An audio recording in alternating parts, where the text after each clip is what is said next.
What's up, guys? I'm coming to you live from, well, still my bedroom in front of the piano where I make all these videos. One of these days, I'll branch out and change the setting. I'll maybe, move around my house, get outside, show you a doctor's office, more stuff like that. But for the time being, here we are in another episode of my vlog. Today, I am actually coming to you having just got an MRI done on my hip.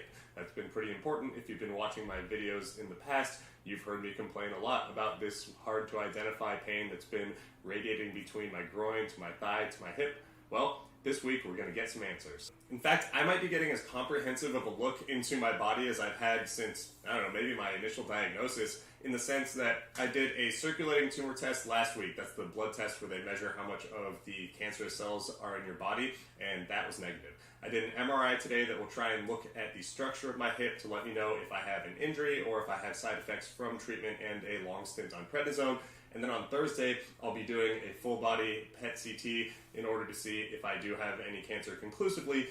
But given that I know the results of the circulating tumor test last week, I think that's pretty unlikely, but still a little bit of scanxiety there. I think the real mental hangup for me though is just the amount of times I've been in a doctor's office the last 2 weeks. I've been there 4 times, and that draws me right back into the kind of fuzzy mental forest that exists when I'm in treatment or when I'm going through the worst of cancer. And it kind of also, drags me back into okay, sure, what next? Because the reality of being a stage 4 metastatic melanoma patient with a recurrence and, a host of autoimmune side effects and scars all over my body and aches and pains that are probably resultant from 2 immunotherapy treatments, that doesn't happen immediately, obviously. And the process of getting to these diagnoses and getting out of them, or at least getting into remission, it takes a lot. I was in a hospital for 110 days in 2019, and I was in a hospital for 30 out of 75 days at the beginning of this year, and it gets really, really hairy mentally when you're just exposed to that many appointments and having to manage the stress of kind of the clerical element of these appointments, as well as managing the real-life existential stress of being a cancer patient.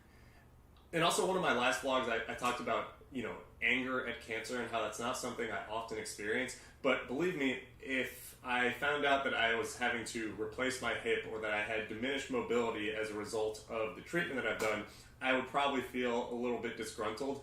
And, I talk about working with what's put in front of us, and obviously, there's some sort of greed to that statement, because when I'm talking about, likely not having cancer now that I had the circulating tumor test and will get a PET on Thursday, that's objective number one.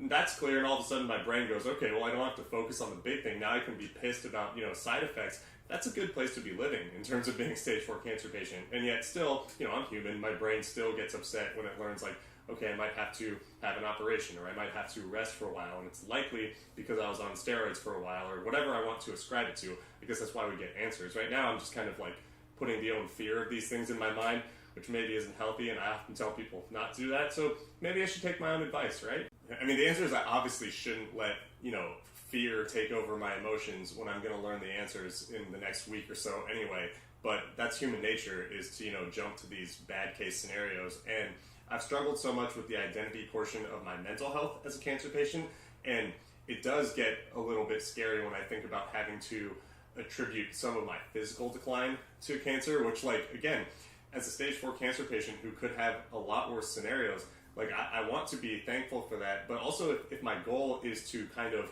beat the expected outcomes of cancer and to be an outlier in these things and to present, the case that, hey, we can live normal lives. We don't have to wake up every day and be like, holy shit, my life has been destroyed by cancer.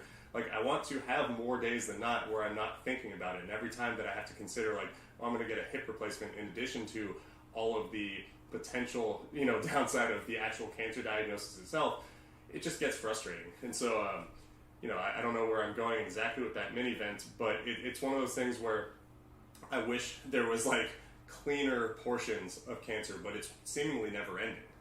I might have actually just walked myself to the correct way to look at this situation. I talk a lot about how someone with an advanced cancer diagnosis, or really any cancer diagnosis that gets you scared, which most do, I talk about how we're never going to be the same person. There's no I just moved on from cancer, especially if you're at stage 4 and you have to, really, really fear a recurrence.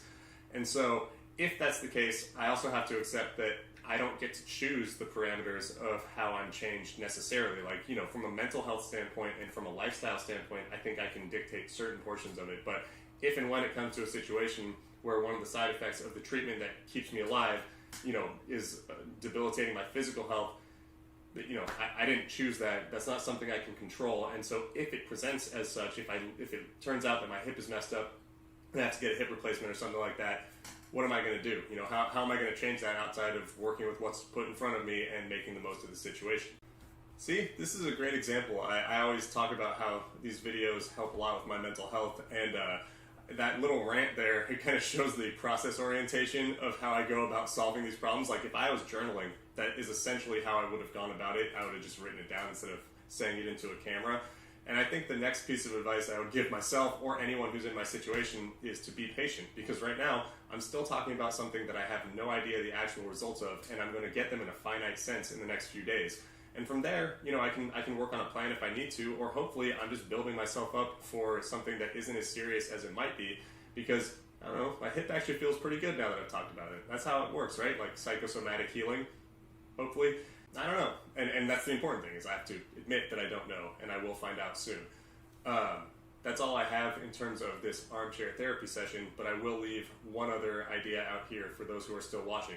If you're going through something like this, or you know someone who is going through the stress of the unknown, just reach out to them and talk about it, because in the last 5 minutes or whatever of me kind of monologuing to the camera, it's done a lot for my mental health, as I just brought up. And I think that's something we need to reinforce every time we go through, concepts of dealing with cancer, is that communication is ultimately key to getting through this, aside from the whole physical portion of treatment, and that part we don't control. So the part we do control is how often we can communicate and how we can tamp down, fear and anxiety by doing so. So that's what I would encourage. Outside of that, that's all I got for today. Thank you so much for watching, and I will be with you soon for an update on the MRI and my PET scan. Bye!